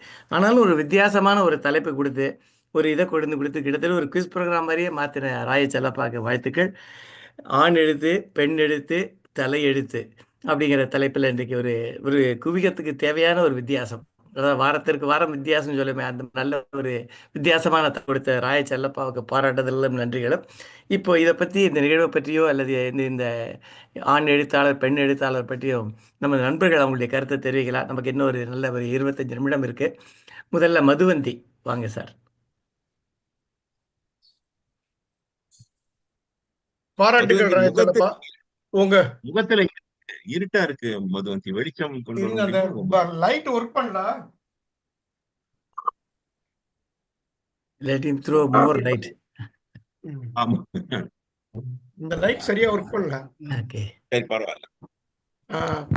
ரொம்ப அருமையான தலைப்பு. நான் முன்னாடி உங்க கூட்டம் ஆரம்பிக்கிறதுக்கு முன்னாடி சொல்லிட்டு இருந்தேன், ஒரு கவிதை மாதிரி இது மனசுல ஓடிட்டே இருந்தது, ஆண் எழுத்து, பெண் எழுத்து, தலை எழுத்து அப்படின்னு. நீங்க ரொம்ப கவனமா அதை சொல்லியிருக்கீங்க. ஒரு சுந்தரராஜன் சொன்னார், ஆண் எழுத்தாளர் பெண் எழுத்தாளர் பற்றி தான் சிவசங்கரி சொன்னாங்க, அந்த மாதிரி பாகுபாடு வேணான்னு. ஆனா எழுத்துல நிச்சயமா ஒரு ஆண் எழுத்து பெண் எழுத்து இருக்குன்னு தோன்றேன், எனக்கு தோணுது, நான் நம்புறேன். நீ இப்போ அந்த வித்தியாசம் குறைஞ்சிட்டே வரதா இருக்கலாம், ஆனா சில விஷயங்களை பத்தி அவங்க தான் சொல்லி ஆகணும். அவங்க அந்த ஒரு பெண் எழுத்தாளர் தான் அந்த பிரச்சனையை பத்தி அவங்களால தான் இன்னும் சரியா சொல்ல முடியும்னு நான் நினைக்கிறேன். சில விஷயங்கள் நமக்கு தெரியவே தெரியாதுன்னு எப்படி சொல்ல முடியும்? அப்படி இருக்கிறப்போ அவங்க அதனால ஒரு ஆண் எழுத்து பெண் எழுத்து நிச்சயமா இருக்கு. அது வந்து சொல்றது வந்து நானே வந்து உணர்ந்து, நான் ஒரு பெண் மாதிரி உணர்ந்து ஒரு ஆண் மாதிரி எழுத கூடலாம், அதே மாதிரி அவங்களும் அப்படி எழுதலாம். ஆனா அந்த எழுத்து வெளியில வரப்போ அது ஆண் எழுத்தாவோ ஒரு பெண் எழுத்தாவோ தான் புரியும், வாசிக்கிறவங்களுக்கு அது புரியும். அதனால நிச்சயமா ஒரு ஆண் எழுத்து பெண் எழுத்து இருக்கு. இது வந்து இந்த சாம்பிள் எடுத்ததெல்லாம் வந்து ரொம்ப நல்லா இருந்தது. இப்போ ஒரு உதாரணத்துக்கு சமீபத்து உதாரணம் சொன்னா, இந்த இவங்க காயத்ரி, காயத்ரின்னு 0 டிகிரி பப்ளிஷிங், அவங்கள பத்தி இவர் வந்து அழகி சிங்கர் வந்து 5-6 கதைகள் வந்து பேசினாங்க. அதுல ஒரு குறிப்பான கதை வந்து செப்டம்பர் 30th 2024 அப்படின்னு ஒரு கதை. ஒரு காலம்பரை 5:45 ஆரம்பிச்சு 6:30 மணிக்கு முடியுது கதை, அவ்வளவுதான் கதை. ஒரு அம்மா வந்து, ஒரு லேடி காலையில சீக்கிரம் முழிப்பு வந்துடுது, பூனை கத்திக்கிட்டே இருக்கு, அதுக்கு பால் கொடுக்கறதுக்காக அந்த ஃபிளாட்டை விட்டுட்டு வெளியில வந்துடுறாங்க, ஃபிளாட் ஆட்டோமேட்டிக்கா டோர் சாத்திட்டு. இதுதான் கதை. அதை வந்து ஒரு 45 நிமிஷம் கதையை ரொம்ப திறமையா எழுதியிருப்பாங்க. ஆனா இது படிச்சோடனே தெரியுது ஒரு பெண் எழுத்துன்னு. அந்த நீங்க சொன்னீங்களே ஒரு பாதுகாப்பின்மையை உணர்றாங்க அவங்கன்னு, அந்த பாதுகாப்பின்மையை வந்து ரொம்ப அதீதமான வகையில சொல்லியிருப்பாங்க அந்த கதையில. அதனால அது ஒரு பெண் எழுத்துன்னு அது வந்து ஆறு காயத்திரிக்கு மேல வேற ஏதாவது பேர் போட்டிருந்தா கூட நம்ம சொல்ல முடியுது ஒரு பெண் எழுத்துன்னு. அந்த உணர்வை வந்து ஒரு ஆணால சொல்லியிருக்க முடியுமான்னு எனக்கு தெரியல. அந்த கதையை படிச்சா தெரியும். அதனால நிச்சயமா ஒரு ஆண் எழுத்து இருக்கு, ஒரு பெண் எழுத்து இருக்கு. அது எழுதினவங்க ஆண் எழுத்தாளரா பெண் எழுத்தாளரா இருக்கலாம், மாறி இருக்கலாம். ஆனா எழுத்து ஒரு ஆண் எழுத்தோ பெண் எழுத்தோ இருக்குன்னு நினைக்கிறேன். ரொம்ப அருமையான உரை, யோசிக்க வச்ச உரை. Thanks. Thank you Madhuvanti sir. Sai Ganesan sir, அடுத்தது ராஜாமணி. சாய் கணேசன் சார், உங்களுடைய கருத்து சொல்லுங்க. அனைவருக்கும் வணக்கம். நல்ல உரையா இருந்தது. ஒரு வித்தியாசமான சிந்தனை, ஆண் பெண் எழுத்து எப்படி இருக்குன்னு வித்தியாசமான ஒரு சிந்தனையா இருந்தது. அது மாத்திரம் இல்ல, பழைய நாப்பாவின் கதைகள்ல இருந்தெல்லாம் கோட் எடுத்து காட்டி இவ்வளவு குவிஸ் ப்ரோக்ராம் மாதிரி நடத்தினார். அது ஒரு வித்தியாசமா இருந்தது, இன்ட்ரெஸ்டிங்கா இருந்தது. நேரம் போனதே தெரியல. இன்னும் கொஞ்சம் நேரம் பேச மாட்டேறான்னு தோணித்து. ஸோ செல்லப்பாவுடைய என்னுடைய பாராட்டுகளை தெரிவித்துக் கொள்கிறேன். நன்றி. Thanks Sai Ganesan sir. ராஜாமணி, உங்களுடைய கிரிட்டிக்கல் எக்ஸ்பிளனேஷனுக்காக காத்து கொண்டிருக்கிறோம். வணக்கம். ரொம்ப நல்ல தலைப்பு இது. எப்படி நிகழ்ச்சிங்கிறத நல்ல ஒரு பெரிய தூண்டுதல், பெரிய நல்ல அருமையான தலைப்பு, நல்லா பேசி அறிஞர் சொன்னாரு. இங்க மட்டும் இல்ல, உலகம் ஃபுல்லாவே முதலில் ஆண் எழுத்தாளர், அதாவது எழுத்தில் முதலில் கால் வைக்கிறவங்க அல்லது எழுதுறவங்க, அந்த புதிய துறையில் வைக்கிறவங்க ஒரு காலம் வரைக்கும் இப்ப இன்னைக்கு வேற ஆண்களா தான் இருந்தார்கள். ஆனால் ஆண்களின் பார்வையில் அவங்களுக்கான உலகம் பெருசா இருந்ததுனால எல்லாத்தையும் எழுத முடிஞ்சது. இதுல பெண்கள் எவ்வளவு பெரிய கஷ்டப்பட்டு எழுத வராங்க இந்தியாவுல அப்படிங்கிறதுக்கு நம்ம குவிகம் குறும்பு தினத்துல எஸ்ராவோட கதை ஒண்ணு எம்பாவாயின்னு போட்டிருப்பாங்க. அதை படிச்சு பார்த்தாலே தெரியும். அது ஒண்ணு. ரெண்டாவது, பெண்கள் தான் முதல்ல வந்து ஆண்களை காட்டிலும் எழுத்துக்களுக்கு வர்றவங்க ஒரு வாசிப்பாளராக இருந்து வராங்க. அப்ப பெண்களை பத்தி ஆண்களை பத்தி எவ்வளவு எழுதியிருந்தாலுமே பெண்கள் தான் பிரதான வாசகர்கள். அந்த வாசகர்கள் அப்புறம் அந்த கிருபானந்தன் சார் சொல்லுவார், இப்ப கதை குடும்பத்தை விட்டு வெளியில போயிடுச்சு அப்படின்னு. அப்ப அந்த குடும்பத்துக்குள்ள இருக்கும் பொழுது கதைகள் பெருசா வந்து வாசகர்களா இருந்து வெளியில வரும்போது அவர்கள் எழுதிய கதைகள் குடும்பத்தை சார்ந்து கொஞ்சம் ஒரு உணர்வுகள் சார்ந்ததா இருக்கும். அவங்க பட்ட வேதனைகள்லாம் ஒரு மாதிரி எழுதிட்டு இருப்பாங்க. ஆண்களுக்கான உலகம் வேறு. ஆனா இது பெரிய நீண்ட நல்லாவே நிறைய கொஞ்சம் சீரியஸாவே ஆராய்ச்சி பண்ணி கட்டுரை மாதிரி எழுதக்கூடிய தலைப்பு. ரொம்ப வாழ்த்துக்கள். அதுல ஒண்ணு, பெண்கள் வந்து பல எழுத்தாளர்கள் தங்களுடைய கதைகளுக்காக ரொம்ப ஆண்கள் மாதிரி ஈடுபட்டிருக்காங்க. இப்ப ராஜகிருஷ்ணன் எல்லாம் பயணப்பட்டிருக்காங்க. ஒரு சில நாவல்கள் பிள்ளைக்காரர்களை பத்தி எல்லாம் எழுதும் போதெல்லாம் பயணப்பட்டு அவங்களோட போய் பேசி அவங்க கேட்டிருக்கா, முகத்திரை போடாம வந்து அந்த பட்டா போடாம கிட்ட வந்து பேசிட்டு உனக்கு என்ன திமிருட்டு ஒரு கொள்ளைக்காரன் கேட்டதுன்னா அப்புறம் அவங்களோட உறவாடி நிறைய கதைகள் அந்த மாதிரி பெண் எழுத்தாளர்களும் குறிப்பிடத்தக்க வகையில எழுதுறாங்க. இப்ப வந்து இப்ப உலகம் ஒரு மாதிரி ஆச்சு. எல்லாருக்கும் சுயசார்பு, கல்வி, அரசியல், பொருளாதார, கலாச்சாரம், ஜனநாயகத்தின்மை எல்லாத்திலுமே பெண்களுக்கும் இப்ப வந்து ஒரு சுயசார்பும் ஒரு வாழ்க்கையில அவங்களுக்கு உண்டான ஒரு தைரியம் இருக்கு இல்லையா, அதுவும் வந்ததுனால எழுத்தின் தன்மை ஆண் பெண் என்பதற்கு மாறாக பாலின வித்தியாசங்கள் இல்லாத ஒரு வாழ்க்கை சூழல் தான் இப்ப இருக்கு. ஆண்களுக்கு என்ன கஷ்டமோ அதே கஷ்டம் தான் பெண்களுக்கு. வெளிநாடு போறதா உள்நாடு எல்லாம் ஓரளவுக்கு ஒரு இதுவா வந்தது. என்ன சொல்றது, தனிப்பட்ட முறையில அவங்களுக்கான கஷ்டங்கள்லாம் கொஞ்சம் இதுவாகி கொஞ்சம் சுயசார்பும் எல்லாம் வந்ததுனால எழுத்து உலகில் வேறு வித்தியாசமான ஆண் பெண் என்று பிரிக்க முடியாத ஒரு வாழ்க்கை சூழல், அவங்களுக்கான வாழ்க்கை சூழல் மாறிக்கிறது. நல்ல தலைப்பானா இதை நீ நல்ல ஒரு ஆராய்ச்சியோட ஒரு கட்டுரை கூட எழுதலாம். ஒரு நல்ல ஒரு ஆராய்ச்சிக்குரிய அல்லது தேடுதலுக்குரிய ஒரு தலைப்பை கொடுத்து பேசிய செல்லப்பாவுக்கு என்னுடைய நன்றிகள், வாழ்த்துக்கள். நன்றி ராஜாமணி. அடுத்தது இந்திரநீலன் சுரேஷ் சார். அனைவருக்கும் வணக்கம். எனக்கு இந்த தலைப்பு ரொம்ப ரொம்ப பிடிச்சது. முதல்ல ராயச்செல்லப்பா சாருக்கு ஒரு பிக் தேங்க்ஸ். எனக்கு ஒரு கொஸ்டின் வந்து என்னன்னாக்கா, அதாவது ஆண்கள் வந்து பெண்கள் கதைகளை எழுதணுமா எழுதக்கூடாது? ஏன்னா பெண்களே இருக்கும்போது எதுக்கு ஆண்கள் வந்து பெண்கள் கதை எழுதணும்? என்னுடைய தொகுப்புல பாத்தீங்கன்னாக்க ஒரு 2வது தொகுப்புலையும் சரி முதல் தொகுப்புலையும் சரி கிட்டத்தட்ட 8 கதைகள் பெண்கள் சம்பந்தமான கதைகள், பெண்களோட வியூ பாயிண்ட்ல இருந்து நான் எழுதுவேன். எதுக்காக எழுதுறேன் அப்படிங்கிறதுனாக்க, ஏன் எழுதணும் அப்படிங்கிறதுக்காக, ஏன் ஆண்கள் பெண்கள் சப்ஜெக்ட் எழுதணும்னாக்க, பெண்கள் இந்த சார் சொன்ன மாதிரி சில ரெஸ்ட்ரிக்ஷன்ஸ்னால they are not going behind that. சில கதைகள் அவங்க எழுதும்போது இவங்க அவங்க வாழ்க்கையை சொல்றாங்களோ, அவங்க ஃப்ரெண்டோட வாழ்க்கையை சொல்றாங்களோ அப்படிங்கிற ஒரு பாதிப்பு இருக்கிறதுனால அவங்க நிறைய கதைகள், எக்கச்சக்க கதைகள் அவங்களுடைய இதயத்தில் புதைந்திருக்கிறது, ஆனால் வெளியில் வருவதில்லை. அந்த கதைகளை நம்ம எடுத்து இதுதான் சப்ஜெக்ட், இதுதான் சொல்யூஷன் அப்படின்னு கொடுக்க வேண்டிய ஒரு கடமை ஆண் எழுத்தாளர்களுக்கு இருக்கு அப்படின்னு நினைக்கிறேன். செகண்ட் பாயிண்ட் இஸ், பெண்கள் வந்து பொதுவாக பெண்கள் சம்பந்தமாகவே எழுதிட்டு இருக்காங்க. அதுலேருந்து அவங்க வெளில வரணுங்கிறது என்னுடைய ஆசை. காரணம் என்னன்னாக்கா, they are everybody is in IT, everybody is in எல்லா துறையிலையும் இருக்காங்க. ஏன் திரும்ப பெண்கள் சப்ஜெக்டையே எழுதிட்டு இருக்கணும்? Why don't they right A science fiction? Why don't they right A technology related article? ஏன் அதை தாண்டி ஏன் அரசியல் கதை எழுதக்கூடாது? ஸோ அந்த பேரியரை உடைச்சி எல்லாரும் வெளில வரணும் அப்படின்னு நம்ம குழுவில் இருக்கிறவங்களையும் சேர்த்து தான் சொல்கிறேன். நான் எல்லாரும் வெளில வரணும் அப்படின்னு நினைக்கிறேன்.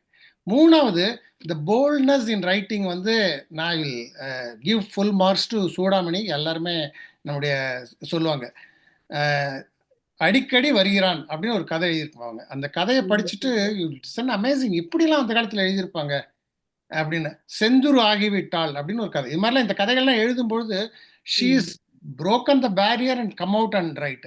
அந்த மாதிரியான கதைகளை ட்ரை பண்ணோம். என்னுடைய சகோதரி சாரதா மாதிரியான நல்ல எழுத்தாளர்கள்லாம் அதெல்லாம் ட்ரை பண்ணணும் அப்படிங்கிறது ஒரு ஆசை. ஏன்னா because they have to broke the barrier and come out. அப்போ இந்த ஆண் எழுத்தாளர் பெண் எழுத்தாளருங்கிற அந்த பாகுபாடே இருக்காது. Everybody can write every thing அப்படிங்கிற ஒரு stage has come, the stage has set. அந்த ஸ்டேஜை வந்து ராயச்செல்லப்பா சார் இன்னைக்கு செட் பண்ணியிருக்காரு நான் நினைக்கிறேன். குவியம் has given that platform and they should start this அப்படின்னு நான் நினைக்கிறேன். ரொம்ப வாய்ப்புக்கு ரொம்ப ரொம்ப நன்றி. தேங்க்யூ சுரேஷ். சாரதா மேடம், நீங்கள் ஒரு ரைட்டர், நீங்கள் வந்திருக்கீங்க. நீங்கள் உங்களுடைய கருத்தை சொல்லுங்களேன். ஆண் எழுத்தாளர், பெண் எழுத்தாளர், அதை பற்றி. தெரியுதா? நானு தெரியுது. இப்போ போயிடுச்சு, வீடியோ போயிடுச்சு. மறுபடியும் தெரியுதா? சொல்லுங்க. நான் கதை எழுத ஆரம்பிச்சது ரொம்ப லேட்டா தான் எழுத ஆரம்பிச்சேன். பட் எனக்கு வந்து இந்த கதையை எழுதும் போது ஆக்சுவலா ஐ யூஸ் டு ஃபீல், அதாவது என்ன இந்த கதையை எழுதுறாமே, நம்ம கதையில வந்து இந்த மாதிரி விஷயங்கள் சொல்லும்போது, எக்ஸாம்பிள் சிவப்பு விளக்கு பகுதி கதைகள் நான் 4-5 எழுதியிருக்கேன். அப்படி எழுதும்போது இதை படிக்கிறவங்க நம்மளை பத்தி என்ன மாதிரியான ஒரு ஃபீலிங் இருக்கும் அப்படின்னு நான் யோசிச்சிருக்கேன். பட் அந்த கதைகளை படிச்சவங்க எல்லாம் எனக்கு வந்து கமெண்ட்ஸ் கொடுத்தது வந்து சூப்பர் கமெண்ட்ஸ். அதாவது அங்க நடக்கிற விஷயங்களை நான் வெளியில எழுதும் போது எனக்கு வந்து நிஜமா நிறைய பேர், ஈவன் லேடிஸ் கூட நல்லா இருந்தது கதைன்னு சொல்றாங்க. அப்படி இருக்கும்போது நான் வந்து நிறைய விஷயங்கள் அந்த மாதிரி வேற கதைகளும் இந்த இந்த ரெகுலர் பார்த்த விட்டு நிறைய கதைகள் எழுத ஆரம்பிச்சிருக்கேன்.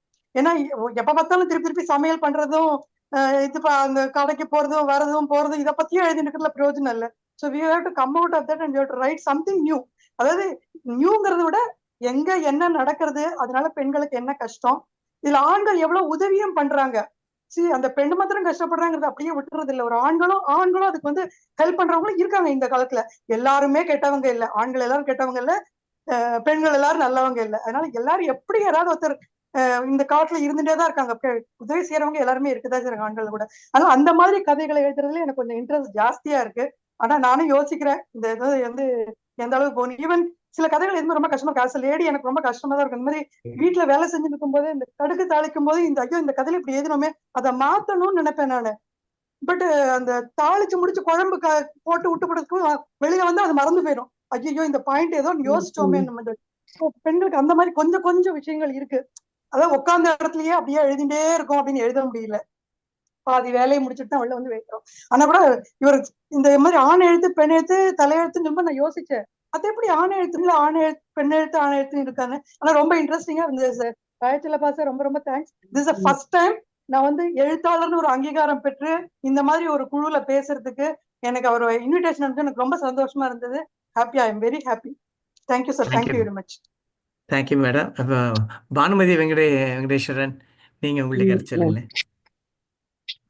ரொம்ப ரொம்ப இன்ட்ரெஸ்டிங்கான ஒரு தலைப்பு, ஆண் எழுத்து பெண் எழுத்து தலையெழுத்து.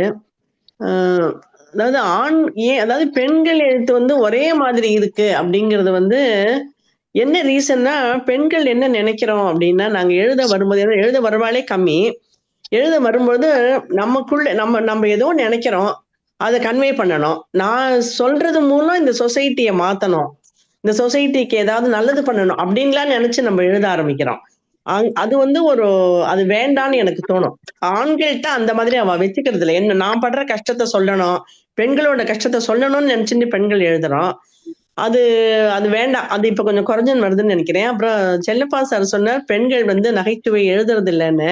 நகைச்சுவை இப்ப நிறைய பேர் எழுதுறாங்க. நானே கூட ஒரு புக் எழுதி ஒரு சிறுகதை தொகுப்பே இதுல இருக்கு, புஸ்தகால.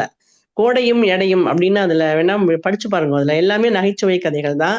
நான் மட்டும் இல்ல, மத்தியமர் குரூப்ல நான் பாக்குறேன், நான் ரொம்ப பியூட்டிஃபுல்லா நல்ல சென்ஸ் ஆஃப் ஹியூமரோட எழுதுறவங்க நிறைய பேர் இருக்காங்க, இப்ப வந்துன்னு இருக்காங்க. சரித்திர கதைகள் ஏன் நம்ம எழுதுறது இல்லைன்னு தெரியல. அது என்ன ரீசன்? அது ஒருவேளை அதுக்கு நிறைய ஒர்க் பண்ணணும். அது அது எங்களுக்கு கஷ்டமா இருக்கோ என்னவோ தெரியல. அரசியல் கதையெல்லாம் வாசந்திலாம் எழுதியிருக்காங்க. அரசியல் நிறைய அவங்க எழுதியிருக்காங்க. அப்புறம் இது வந்து இன்னொரு விஷயம், அதாவது பெண்களோட உணர்வுகளை வந்து பெண்களை விட ஆண்கள் இன்னும் நன்னா எழுதினாங்களோன்னு எனக்கு தோணும். ஃபார் எக்ஸாம்பிள், இப்ப நீங்க சுஜாதாவை எழுத்துனேன்னா, சுஜாதா வந்து நிறைய பேர் வந்து அவர் அவர் அவரோட அவர் உணர்வுகளை வெளிப்படுத்துற விதம் எப்படி இருக்கும்னா, வளவள வளவளன்னு எழுத மாட்டார். பட் அப்படி நச்சுன்னு ஒரு வார்த்தையில சொல்வார். அது நம்ம கொஞ்சம் யோசிக்க வைக்கும் அந்த இடத்துல. சில சின்ன விஷயங்கள ஒரு தொடர்கதை வந்து இதயம் பேசிக்கிறதுல எழுதினார். கதை பேர் மறந்து போயிடுத்து. வித்யான்னு ஹீரோயின். அவ ஏதோ கம்ப்யூட்டர் அனலிஸ்டாவோ என்னவோ இருப்பா. அவர் வந்து ஒரு விஷயம் எழுதியிருப்பாரு. அதாவது அவ வீட்டை விட்டு கிளம்பின உடனேயும் மூஞ்சியில பவுடர் ஜாஸ்தியா இருக்கும்னு தோணித்துன்னு எழுதியிருப்பார். அது நிறைய பெண்களுக்கு தோணும். எனக்கே கூட தோணும் அப்படி. வீட்டை விட்டு பவுடர் ஜாஸ்தியா இருக்கோ அப்படிங்கிற மாதிரி தோணும் நமக்கு. அப்பெல்லாம் நான் மஸ்கட்ல ஒர்க் பண்ணப்பதான் லிஃப்ட்ல வந்து கண்ணாடி இருக்கும், அதுல பார்த்து கொஞ்சம் சரி பண்ணிப்பேன். நம்ம ஊர்ல அதுக்கும் வழி இருக்காது. அந்த மாதிரி சில நுணுக்கமான உணர்வுகளை வந்து சுஜாதா எழுதியிருப்பார். அதே மாதிரி இன்னொரு இந்த கனவு தொழிற்சாலையில வந்து ஒரு விஷயம் எழுதியிருப்பார். அதுல கல்யாணிங்கிற அவ குழந்தை பிறந்திருக்கும். 2 மாசம் தான் இருக்கும் குழந்தை பிறந்து. அவ ஹஸ்பண்ட் வந்து குழந்தைய பார்க்க வருவான். பார்க்க வந்துட்டு உடனே நீ சரி வா, நீ எப்போ நீ ஊருக்கு வர, வா உடனே வான்னு அவளை போட்டு வந்துதான் ஆகணும்பா. அவ அம்மா சொல்லுவா, ஐயோ பச்சை உடம்பேன்னு. அல்ல அதெல்லாம் முடியாது, நான் தனியா கஷ்டப்படுறேன், நீ வா அப்படின்னு சொல்லி அவளை கூப்பிடுவான். அப்போ அவ அம்மா வந்து ரொம்ப திருப்பி ஐயோ பச்சை உடம்பே எப்படி என்ன ஆகும். உடனே அந்த கல்யாணியோட அண்ணா சொல்லுவான், அம்மா கவலைப்படாதம்மா, கல்யாணி சீக்கிரமே திரும்பி வருவா அவளோட அடுத்த பிரசவத்துக்கு அப்படின்னு சொல்லுவான். இந்த விஷயத்த வந்து ஒரு பெண் எழுத்தாளர் எழுதியிருந்தா பக்கமா எழுதியிருப்பா, ஒரு கதையாவே எழுதியிருப்பா, புலம்பலா இருக்கும். ஆனா சுஜாதா வந்து அதை சொல்லிட்டு அப்படியே கடந்து போயிடுவார். அந்த மாதிரி கூப்பராவோட கதைகள்லாம் கூட, கூப்பரா, தீஜாரா எல்லாருமே பெண்களை பத்தி நிறைய எழுதியிருக்கா. பெண்களுக்காக ஜெயகாந்தன் எழுதாததா, பெண்களுக்காக அவ எவ்வளவு எழுதியிருக்கா. ஆனா அதை நாங்க எழுதும் போது, நாங்களே எங்களதை சொல்லிக்கும் போது கொஞ்சம் அலுப்பா இருக்கிற மாதிரி இருக்கும். ஏன்னா நம்ம படுற, அதாவது வீட்டுல இருக்கிற மாதிரிதான் நானே பண்றேன், நானே வேலை செய்வேன் இருக்கு, நானே செய்வேன் இருக்குன்னு புலம்பினா யாருக்குமே அது பிடிக்காது. அதே வீட்டுல இருக்க மத்தவா, பாவண்டா அம்மா பாவம் காத்தாலேந்து ஒர்க் பண்ணிட்டு இருக்கா அப்படின்னு அப்பாவோ ஒரு மூத்த பிள்ளையோ யாரோ சொல்லும் போது அதோட வெயிட்டேஜ் கூட இல்லையா. அது மாதிரிதான் அது ஒரு பெண்களை பத்தி ஆண்கள் எழுதுறது. அதே மாதிரி ஆண்களோட உணர்வுகளை தரையில் இறங்கும் விமானங்கள்ல அந்த விஸ்வம் கேரக்டர் ஃபுல்லா அதை வந்து ஒரு ஆணோட பார்வையில தான் இந்துமதி எழுதியிருப்பாங்க. அது ஒரு ஆண், ஒரு நடுத்தர வர்க்கத்து ஆண், ஒரு எபவ் ஆவரேஜா இருக்கிறவன், ஆனா நிர்பந்தமா அவன் இறங்கி வர வேண்டியிருக்கு அப்படிங்கறத இந்துமதி வந்து அதுல ரொம்ப அழகா எழுதியிருப்பாங்க. சோ அதனால இதெல்லாம் தான் அந்த ஒரு ஆண் எழுத்து பெண் எழுத்துங்கும் போது, பெண்கள் சுஜாதா ஒரு தடவை சொல்லியிருந்தார், பெண் எழுத்தாளர்களின் எழுத்துக்கள் சமையலறையை விட்டு தாண்டி வருவதில்லை அப்படின்னு. அதுக்கு வந்து அனுராதா சேகர் சொன்னாங்க. அவங்கள்ட்ட நான் அதை பத்தி பேசினப்போ, மங்கையன் மலர் எடிட்டரா இருந்தப்போ அவங்க சொன்னாங்க, வராது, கண்டிப்பா வராது. ஏன்னு கேட்டா நம்ம சமையலறையில தான் இருக்கோம். நான் வந்து ஒரு ஐடி கம்பெனியை பத்தி நான் எழுதணும், நான் ஒரு கால் சென்டரை பத்தி நான் கதை எழுதணும்னா, கால் சென்டர்ல போய் 1 வருஷமாவது நான் ஒர்க் பண்ணணும், 2 வருஷமாவது ஒர்க் பண்ணணும். அப்பதான் எனக்கு அது புரியும், அதுல இருக்கிற கஷ்டங்கள்லாம். நம்ம சமையல் அறையில தானே இருக்கோம், நம்ம அதை பத்தி தான் நம்மளால எழுத முடியும் அப்படின்னு சொன்னாங்க. பட் இப்ப நம்ம நிறைய வெளியில வந்திருக்கா, சோ இப்ப எழுதலாம். இப்ப நான் கூட ஒரு சயின்ஸ் ஃபிக்ஷன் எழுதி வச்சிருக்கேன். நான் அமிச்சா குவிகத்துல போடுவேளா? அனுப்புறேன். ஒரு சயின்ஸ் ஃபிக்ஷன் ஒண்ணு எழுதியிருக்கேன், எழுதி அனுப்புவேன்ல, நான் போடுவேன்ல, நான் அனுப்புவேன். கண்டிப்பா. அதுதான். நன்றி மேடம். சரித்திர கதைகள் வந்து பெண்கள் எழுதணும். அதுக்கு நிறைய ஒர்க் பண்ணணுமோ என்னமோ, அதனால அது எங்களோட சில நிர்பந்தங்கள் எங்களுக்கு பண்ண முடியலையா, அது பண்ணுவாங்கன்னு நினைக்கிறேன். கொஞ்ச நாள்ல அதுவும் வரும். இல்லாட்டிலும் சரித்திரத்துல நமக்கு ஆர்வம் இல்லையா, அதுவும் தெரியல. ஏன் எழுதலன்னு. எழுதலாம். Future is bright. Bhuvana Chandrasekaran வந்து சரித்திர நாவல் எழுதி பரிசெல்லாம் வாங்கி 5-6 புக் எழுதிட்டாங்க. பூவனா சந்திரசேகரன் கூட எழுதிருக்காங்க. நிறைய எழுதிருக்காங்க. ரொம்ப அருமையா எழுதிருக்காங்க. அமரதாரா எழுதினாங்களே இவங்க, ஆனந்த், கல்கியோட பொண்ணு. அவங்க சரித்திர நாவல் இல்ல, அது சமூக நாவல் தான். சமூக நாவல் இல்ல. கரெக்ட். ஆமா, சமூக நாவல். நன்றி மேடம், நன்றி. இப்போ இன்னும் வேற யார் இருக்காங்க? முக்கியமான பானுமதி பானுமதி அவங்க நல்ல அழுத்த திருத்தமாக சொல்லக்கூடியவர்கள். அவருடைய கருத்தை கேட்பதற்காக அவர்களுடன் காத்துக் கொண்டிருக்கிறோம். பானுமதி மேடம் வர முடியுமா? அன்மியூட் பண்ணீங்க. அவருடைய கருத்தும் கௌரி மேடம் கூட கேட்கலாம், அவங்க வித்தியாசமா இருக்கும். பேசுறாங்களான்னு நீங்க தெரியாது. சொல்லுங்க, உங்க கருத்து சொல்லுங்க மேடம். எஸ். அனைவருக்கும் வணக்கம். வழக்கம் போல செல்லப்பா சாருடைய சட்டையர் அந்த தலைப்பிலேயே வந்துருக்கு.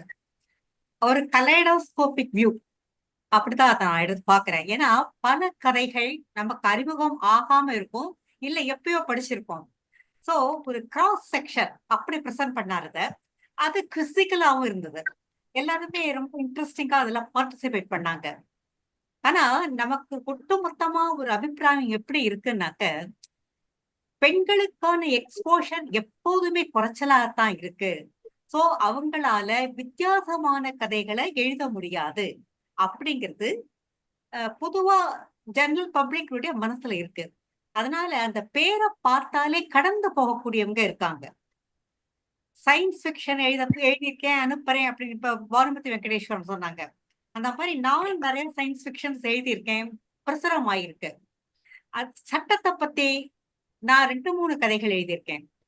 சட்டம் அரசியல் ரெண்டுமே கலந்து ஒரு கதை வந்திருக்கு, குவிகம் கூட பப்ளிஷ் பண்ணியிருக்காங்க. சோ பரவலாக கடந்து போக படிக்கிறோம்.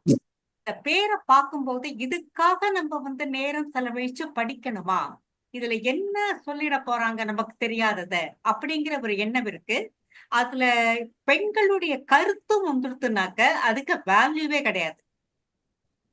அது ஏன் அவங்க அப்படி திங்க் பண்ணி எழுதியிருக்காங்கிறத பத்தின சிந்தனை பொது வாசகர்கள்ட்ட, அது ஆணாகட்டும் பெண்ணாகட்டும் 2 பேருக்குமே அந்த ஒரு சற்று விளக்கம் இருக்கு. இதுக்கு காரணம் எழுத படிக்க பெண்கள் வந்தது கொஞ்சம் லேட்டாக. சமூகம் அவளுக்கு கல்விங்கிற ஒண்ண கொடுக்கல. பின்னாடி அவங்க முயன்று படிச்சு தெரிஞ்சு அதுக்கப்புறம் அனுபவங்கள் அறிஞ்சு எழுதும் போது மிக அருமையான படைப்புகள் நிறைய பேரால எழுதப்பட்டிருக்கு. குறிப்பிட்டு சொல்லும்படியான பெண் எழுத்தாளர்கள் இருக்கிறார்கள். ஆனால் இந்த எழுத்து முக்கியமே தவிர ஜெண்டர் முக்கியம் இல்லை என்பது என்னுடைய கருத்து. வாய்ப்பிற்கு நன்றி, வணக்கம். நன்றி மேடம். இப்போ வாவேசு சார் ஜீவின்னு ஒருத்தர் வந்திருக்காரு. வாவேசு சார்ட்ட கொடுக்கறதுக்கு முன்னாடி ஜீவின்னு ஒருத்தர் வந்திருக்காரு. பழம்பெரும் எழுத்தாளர் சார் அவர் ஜிவி. ஆஹா, நம்ம இதுல வணக்கம் சார் கூட ஜிவி. வாங்கினாரு. உங்களுடைய வீடியோல நீங்க உங்களுடைய கருத்தை ஒரு நிமிடங்கள்ல சொல்ல முடியுமா சார்? GV sir.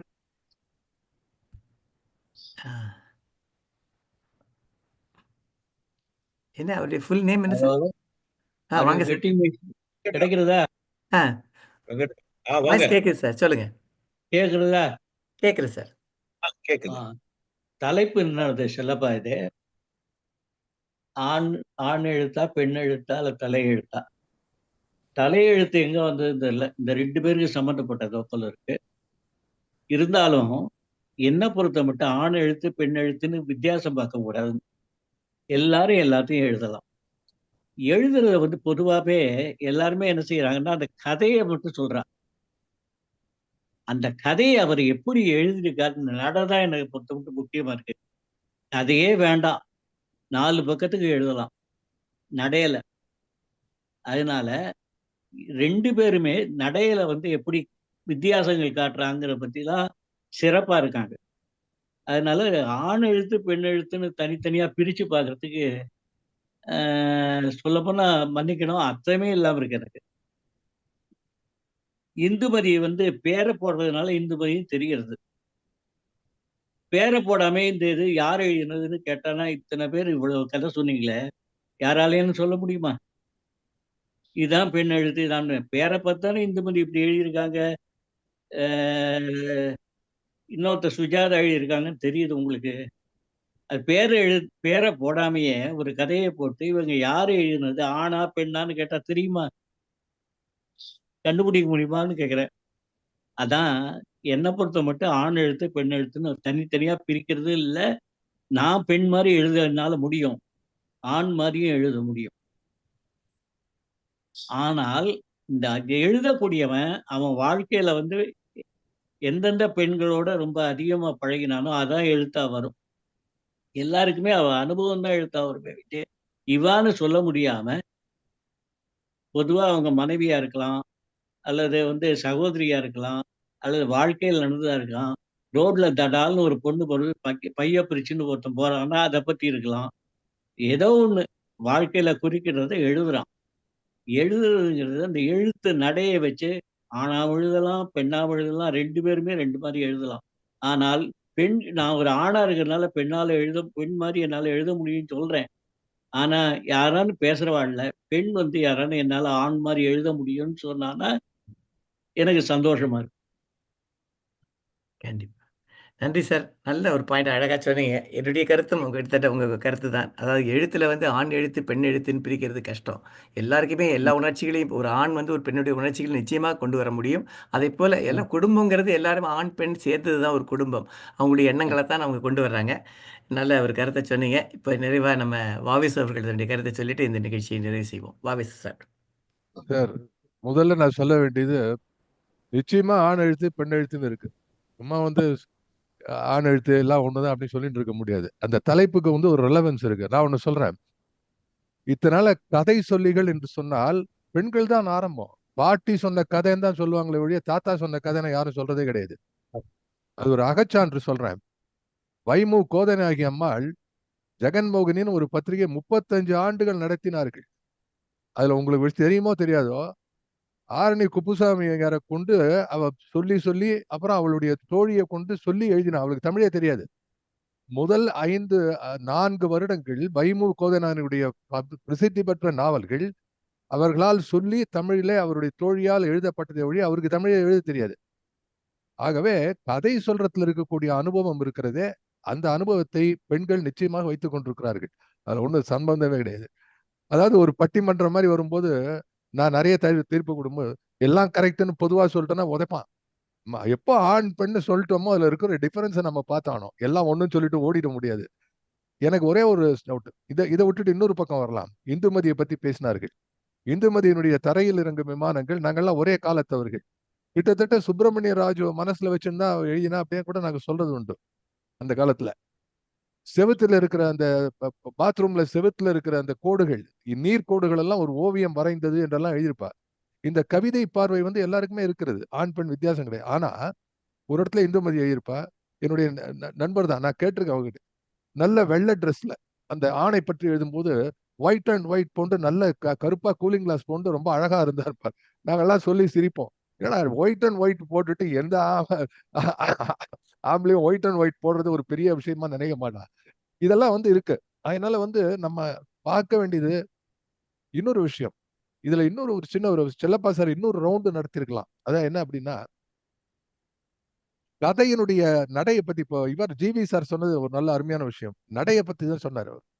நான் என்ன சொல்றேன், இன்னொரு ரவுண்டு செல்லப்பா சார் என்ன வச்சிருக்கணும்னா, கதையினுடைய கருத்து மட்டும் சொல்லியிருக்கணும். ஒரே ஒரு கருத்து. ஒரு பிரசவம் பத்தி ஒரு ஒரு கதை, இல்ல ஒரு விதையை பற்றிய கதை, அல்லது ஏதாவது இது மாதிரி வித்தியாசமான அந்த மல்லாரி ஒரு நாதஸ்வரம் இருக்கு சார். அந்த நாதஸ்வரம் பத்தி எழுதியிருக்க ஒருத்தர். அந்த கதையை நான் திரும்ப திரும்ப சொல்றேன். எப்படி ஜிவி சார் சொன்னாரோ அந்த அனுபவம் பார்ப்பட்டது அப்படின்ட்டு, அந்த அனுபவம் வித்தியாசமான அனுபவம் எப்படி ஆண்களுக்கு வெளியே சென்று ஏற்படுகிறதோ அதே போல சமையலறைக்குள்ளே இருக்கக்கூடிய ஒரு வித்தியாசமான அனுபவம். ஒரு மாவு இத்தனை நேரத்துல புளிக்கும் தெரியாது. எனக்கு தெரிஞ்ச உடனே என் ஒய்ஃப் வந்த உடனே இங்க அமெரிக்கா வந்த உடனே முதல்ல இந்த இட்லி மாவை வெளியில தூக்கி வச்சா. உள்ளுக்குள்ளே இருந்த ரூம்ல இருந்தா கூட அது புளிக்காது. அதுக்கு சூடு பண்ணணும். இந்த மாதிரி சின்ன சின்ன விஷயங்கள் எல்லாம் யாரு கதையில எழுதுவாங்க. ஆகவே அனுபவம் plays a very important role, no doubt about it. ஆனா இன்னைக்கு இன்னொரு ரவுண்ட் அவர் வச்சிருந்தாருன்னா அது கண்டுபிடிக்கிறது நமக்கு இன்னும் கொஞ்சம் ஒரு சேலஞ்சிங்கா இருந்திருக்கும். அந்த ஒரு ரவுண்டு செல்லப்பா சார் இன்னொன்னு நம்ம கொடுத்துருக்கணும். அடுத்த வாட்டி சொல்லலாம். இது இன்னொன்னு சொல்றேன், குவிகம் போன்ற ஒரு அமைப்புல தான் இதெல்லாம் சக்சஸ்ஃபுல்லா இருக்கும். இல்லைன்னா அவர் சொன்ன மாதிரி பொதுவா எல்லாரும் எல்லாத்தையும் எழுதணும் அப்படின்னா மாதிரி, அது மாதிரி இன்னைக்கு பானுமதி விஜயராக பானுமதி வெங்கடேஸ்வரன் அவங்க ரொம்ப அருமையா பேசினார்கள். நிறைய நிறைய விஷயத்த சொன்னார்கள் அவர்கள். அதுல எனக்கு ரொம்ப பிடிச்ச நானும் அதை ரசிச்சிருக்கேன். வெளியில பவுடர் டச் பண்ணிட்டு போறது. சுஜாதா பத்தி சொன்னதுல மட்டும் எனக்கு ஒரு ஸ்மால் டிஃபரன்ஸ் என்ன அப்படின்னா, சுஜாதா எழுத்துல ஆண் பெண்லாம் ஒண்ணும் கிடையாது. சுஜாதா மட்டும்தான் தெரிவார். அவர் ஒரு சின்ன ஒரு ஓணானை பத்தி எழுதினா கூட அந்த ஓணானுடைய உணர்வை எழுதியிருப்பார். So you can exclude people like Sujatha and Thija and Lasara away from all this. இது சக்சஸா நடந்ததுக்கு காரணம் இந்த குவிகம் குரூப்ல இருக்கக்கூடிய இலக்கிய ஆர்வலர்கள், வாசகர்கள். அதனால இது எல்லாத்துக்கும் இந்த மாதிரி டாபிக் இங்கே தான் எழுத முடியும். அதனால இது ஒரு சக்சஸ்ஃபுல் மீட்டிங். ரெண்டாவது வந்து இன்னொரு ஒரு ஃபைனலா ஒரு விஷயம் சொல்லணும் அப்படின்னா, இந்த எழுத்தெல்லாம் கதை பத்தி தான் நீங்க சொல்லியிருந்தீங்க, பெண் எழுத்தாளர் அப்படின்னா. ஆனா இன்றைய தினம் நான் பார்க்கும்போது பெண் கவிஞர்களை பத்தி பார்க்கும்போது தே ஆர் ஷாக்கிங். தன்னுடைய கவிதை வெளியிலே தெரிய வேண்டும் என்று எதை வேண்டுமானாலும் எழுதலாம் என்று வரக்கூடியது. டுடே இன்றைக்கு இருக்கக்கூடிய எழுத்தாளர்கள் to go to shock the readers, அதுவும் தவறுதான். அது ஃபைனலா நான் ஜிபியோட ஒத்துக்கொள்கிறேன். அனுபவத்தை எழுதக்கூடிய எழுத்துக்கள் தான் மிகச் சிறந்தது. எல்லாரும் எல்லாம் அதனால அவரே ஜிபி சொன்னதுல அவரே மாறுபடுகிறார். என்னன்னா அவர் சொன்னது அனுபவத்தினால்தான் எழுதணுங்கிறார். கரெக்ட். அப்போ அனுபவம் என்பது ஒரு ஆணுக்கும் பெண்ணுக்கும் வித்தியாசமா இருக்கும். ஒரு பிரசவத்தை பத்தி ஒரு ஆண் இருக்கக்கூடிய அனுபவம் வேற, ஒரு பெண்ணுக்கு இருக்க அனுபவம் வேற. அதே மாதிரி டெஃபினட்டா அனுபவத்தின் பார்ப்பட்டதுதான் எழுத்து. அந்த அனுபவம் ஆணுக்கும் பெண்ணுக்கும் உடல் அமைப்பிலே, மனோரீதியிலே, இயற்கையிலே வித்தியாசமாக இருப்பதால் ஆண் எழுத்து பெண் எழுத்து வித்தியாசமாகத்தான் இருக்கும். அதுல ஆட்சேபனே கிடையாது. ஆனா அதை கேமஃப்ளூஜ் பண்ணி மாத்தி மாத்தி சுஜாதா பேரை மாத்தினார், இன்னொருத்தர் எழுத்துல கொண்டு வந்தாரு ஒழிய இட்ஸ் எ பியூட்டிஃபுல் டாபிக். இன்னைக்கு மட்டும் இல்ல, இந்த மாதிரி ஒரு 2-3 சீரியல் டாபிக் அதில் வைக்கலாம் என்பது என்னுடைய பணிவான கருத்து என்று சொல்லி வாய்ப்புக்கு நன்றி பாராட்டுகிறேன். குவிகம் வழக்கம் போல மற்றும் ஒரு மிக மிக வெற்றி பெற்ற ஒரு ஒரு நிகழ்வாக இருந்தது. மனமுவந்த பாராட்டு. எல்லாரும் கரமொலியோடு நம்ம செல்லப்பா சாரை பாராட்டணும். இந்த மாதிரி ஒரு இதை கொடுத்ததுக்கு நன்றி. நன்றி சார். உண்மையிலேயே செல்லப்பா நன்றி. சார் கொண்டு வந்து அவர் எப்பவும் ஒரு வித்தியாசமா திங்க் பண்ணக்கூடியவர். நல்ல ஒரு கருத்தை கொண்டு வந்து வச்சாரு. ஒரு கான்ட்ரோவர்ஷியல் நம்ம மக்கள் மனதில் உள்ள என்னென்ன எண்ணங்களை எல்லாம் வித்தியாசமா சொல்வதற்கு ஒரு நல்ல வாய்ப்பாக அமைந்தது இந்த தலைப்பு. ஆண் எழுத்து, பெண் எழுத்து, தலை எழுத்து. நிச்சயமா இன்னும் நிறைய வித்தியாசங்கள் அவர் கொண்டு வருவார் அடுத்த மீட்டிங்கில் என்று சொல்கிறோம். அடுத்த வாரம் நாம் பார்க்க போகிறது, நம்ம எல்லாரும் உட்காந்துட்டே கேட்டுட்டு இருக்கோம். எப்படி நம்ம கை காலெல்லாம் அசைக்கிறதே இல்லை. நம்ம ஏன் ஒரு யோகாவை பற்றி ஒரு கிளாஸ், நம்ம யோகா செய்கிற மாதிரி ஒரு கிளாஸ் ஏன் பண்ணக்கூடாது அப்படின்னு கொஞ்ச காலமாகவே நானும் கிருபானந்தரும் யோசிச்சுட்டு இருந்தோம். ஸோ அடுத்த வாரம் யோகாவை பற்றி சொல்வதற்காக, அதான் உங்களுக்கான யோகா, உங்களுக்கான அவங்க சொல்வது நமக்கான யோகா சொல்வதற்காக மீனாட்சி அப்படிங்கிறவங்க வர்றாங்க. அவங்க ஒரு யோகா சென்டர்லாம் பண்ணி யோகாவை பற்றி ஒரு புத்தகமெல்லாம் இப்போ 9ஆம் தேதி வெளியிட இருக்காங்க. அது முடிஞ்சப்பறம் நம்ம கூட பேசுகிறேன் அப்படின்னு சொன்னாங்க. முதலே ரொம்ப 6 மாதத்துக்கு முன்னாடியே கேட்டோம் அவங்கள்ட்ட. அவங்க நான் ஒரு புஸ்தகம் வெளியிடுறேன், அந்த வெளியீட்டு விழாக்கு முடிச்சப்பறம் தான் நான் கொஞ்சம் ஃப்ரீயாக இருப்பேன், அதுக்கப்புறம் வரேன்னாங்க. ஸோ அப்போ அவங்க அடுத்த வாரம் நம்ம யோகாவை பற்றி கேட்பதற்கு மட்டுமில்லாமல் மேபி தயாராக வந்துருங்க, யோகா மேட்டோட வந்துருங்க நாளை அடுத்த வாரம். வில் மீட் டிஃப்ரெண்ட் இது.